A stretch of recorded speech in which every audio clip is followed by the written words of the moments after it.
Okay, guys, today we are going to do a little review. So, for the next week before the new 9 week starts, we're going to review some of the information that we learned at the beginning of the school year, and some of it is while you were on remote, and some of y'all are still on remote. So, this is going to go over some of the important things that we want to make sure that you know and understand. So, this is your notes page for those of you who are at home.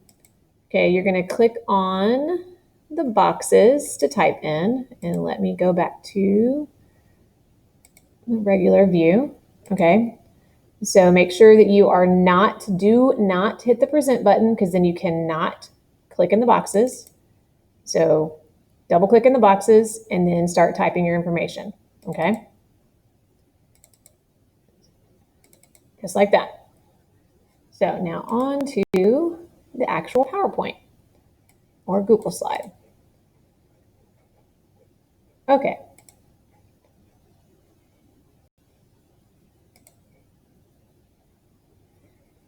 All right, this is political issues of the Gilded Age. Okay, before I keep going, I want to go over a couple of things.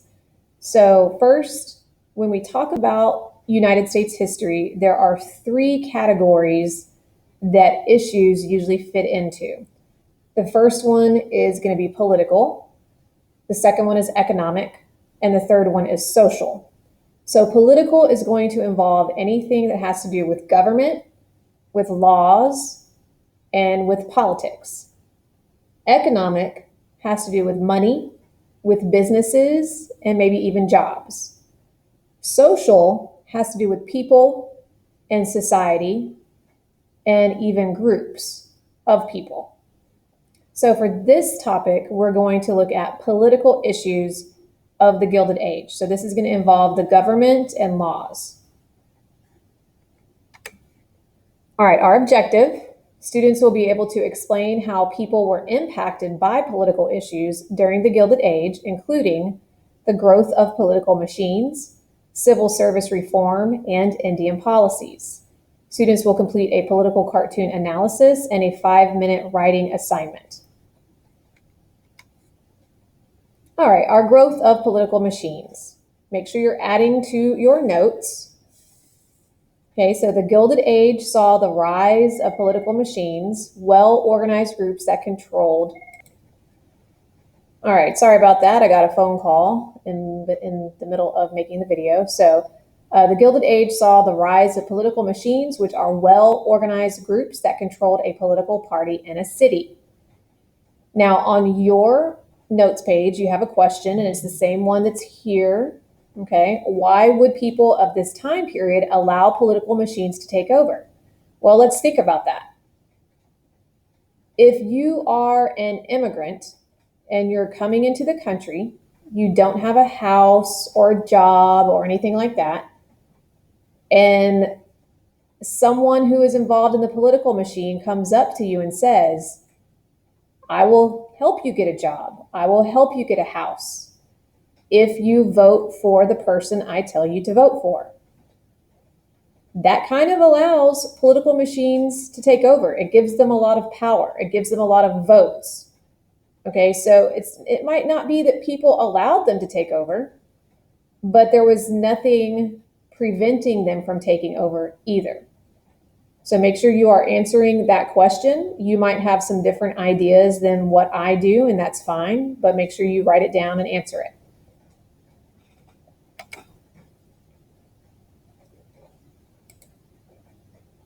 Okay, next we have political machines were very influential.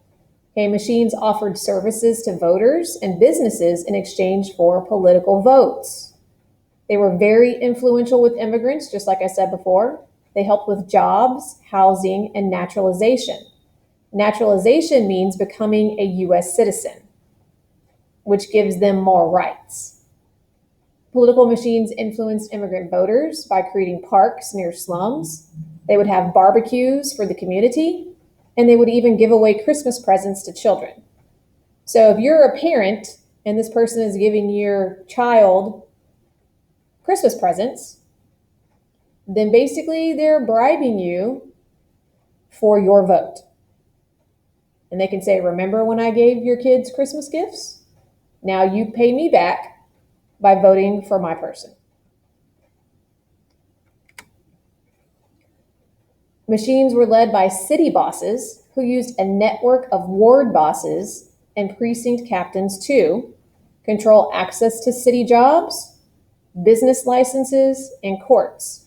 So if you were starting up a business and it needed some sort of license to be able to run it, you better make sure you're friends with the political machine so you can get your license so you can start your business. They would also arrange building projects and community services. A lot of times there was a lot of fraud involved in the building projects. Like they would charge the city, let's say $1 million, but the project only cost $500,000, and they would keep the rest for themselves. So they would defraud the city of tax money. Why were they bad? Machine politicians were often corrupt. They would use fraud to win elections. They would use graft, which is using their political influence for personal gain. And they took kickbacks and bribes. A kickback is just like what I said, where you kind of take the money off of that job that didn't actually cost as much as you thought it was going to cost, or you told the taxpayers it was going to cost. Okay, Boss Tweed, this is an actual person. Okay, he's the most notorious machine boss, was Boss Tweed of New York's Tammany Hall. He defrauded the city of millions of dollars. He eventually got caught, and he went to prison for how much he stole.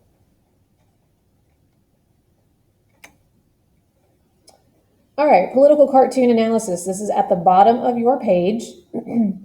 This says, what can you infer about political machines from this political cartoon, and what message is the artist relaying? All right, so in this political cartoon, this is supposed to be Boss Tweed. Okay, he's standing over the ballot, and it says, in counting, there is strength. And he says, that's what's the matter. And then we have a little quote here from Boss Tweed. It says, as long as I count the votes, what are you going to do about it? Say? Okay, so he sounds like an old gangster in his quote here. So, what can you assume about political machines here? You could assume they're corrupt. You can assume they're dishonest. Okay, in the cartoon here, it shows that they are counting votes. And if you count votes, who's going to win? More than likely, it's going to be the person that you want to win. If you're the political machine counting the votes, then no one else has a chance against you, because you can just pretend and act like no one voted for the other guy because you're the one counting the votes. Okay, during this time period, there was not a secret ballot. You could not go in and vote secretly. People could actually watch you go in and vote. Okay, the political machines could send their guys in there, and they can watch you vote and make sure you voted the way you were told to vote. So make sure you are adding your answer to the political cartoon analysis on your notes page. All right, our next topic is civil service reform. Okay, Pendleton's Civil Service Act. You do not have anything to write from this slide, but it got rid of the spoils system. Politicians could not just give their friends jobs. So just because you're buddies with somebody doesn't mean you automatically get a job from that buddy. We've talked about this several times before. We had some lessons on it during our previous unit. We had some bell ringers on it. And this is one that we really want to make sure that you understand. Okay, so let's talk about it. The patronage system. Presidents and elected officials complained about the problem of patronage. This is giving out government jobs to people who helped get a candidate elected. It's also called the spoils system. So if you are a patron of somebody, that means you are a supporter, or you might have given them money. When you do that, if you are a patron, you might expect something in return. And a lot of times, this patronage system meant that you would get a job in return for being that patron to that person. So the patronage system led to corruption and incompetence in public service jobs. That means we had people in there that didn't know what they were doing. They got the job because they were friends with someone, not because they knew how to do the job. So now we have the Pendleton Act. Federal jobs be awarded on the basis of merit or quality, and that government employees be selected through competitive exams. So that means now you have to take a test. Sorry about that bell, guys. Now you have to take a test. And if you do better on the test than somebody else, then you get the job. If you don't do too well on the test, you don't get the job. This is for federal jobs, federal employment. The result of those reforms, public service became more honest and efficient. Now we have people in the jobs who know what they're doing. All right, political cartoon analysis number 2. What can you infer or assume about the Pendleton Act from this political cartoon? What message is the artist relaying? So make sure you're answering this question as we go over it. All right, so in this political cartoon, we have a group of, looks like protesters, and it says, "Turn the rascals out. We, the boys, have been cheated out of our spoils. Civil service reform is a humbug." So now we have to think about it. Are these guys in favor of the Pendleton Civil Service Act, or are they against it?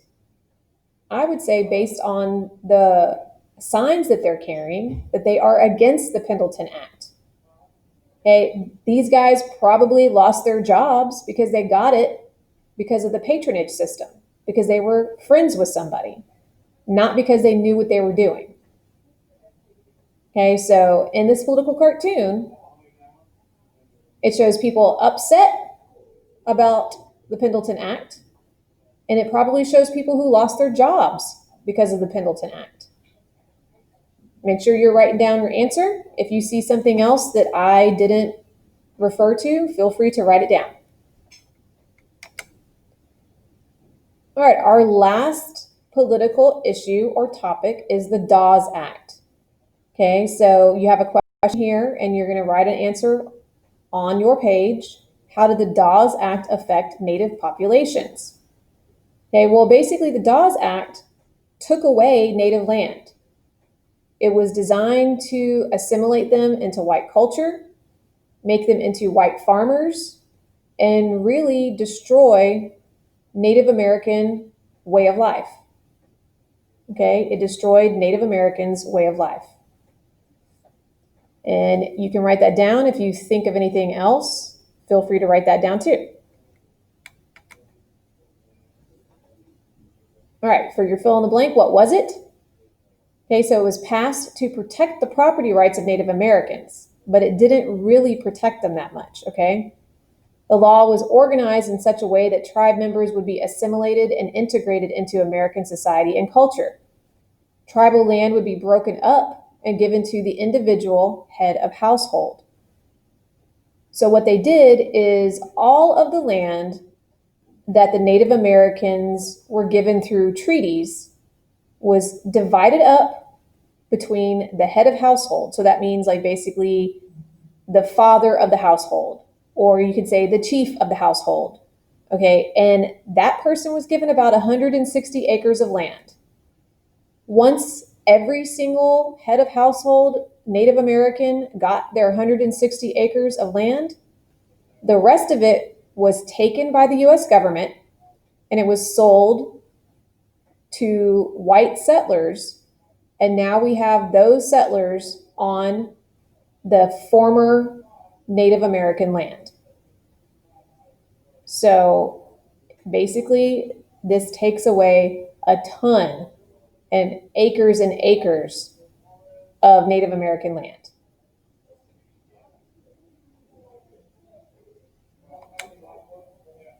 All right, our political cartoon analysis, our last one.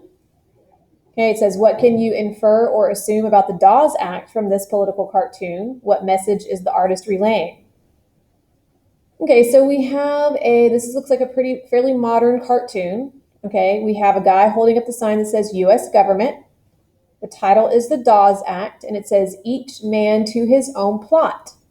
And you can see all the land has been divided into all these little plots. Okay, so let's think about this. Let's say that these are the two heads of household that they're going to give this land to. So they get 2 plots. Okay, and let me get my little pointer here. Okay, so these guys here, let's say they get this plot and this plot.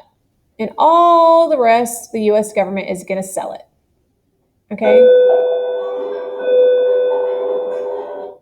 Well, the Indians are not used to living like this. They follow buffalo herds, okay? They move with the animals. They live nomadically.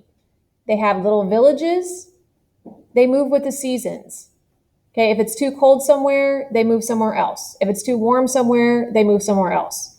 Okay, they are not used to settling down on a tract of land. Okay, so ask yourself, does this make sense to them? Okay, and write down your answers. All right, so that is our review of the political issues of the Gilded Age that are very important that you know. Okay, remember it has to do with government, laws, and politics. Okay, and this was over political machines. Okay, Pendleton Civil Service Act and the Dawes Act. Okay, I was going to have y'all do the writing assignment, but I'm going to take that down and I'm not going to have y'all do that portion of it. Okay, because I think doing the notes and the political cartoon analysis, hopefully this will help you understand the important parts that you need to know from the political issues of the Gilded Age.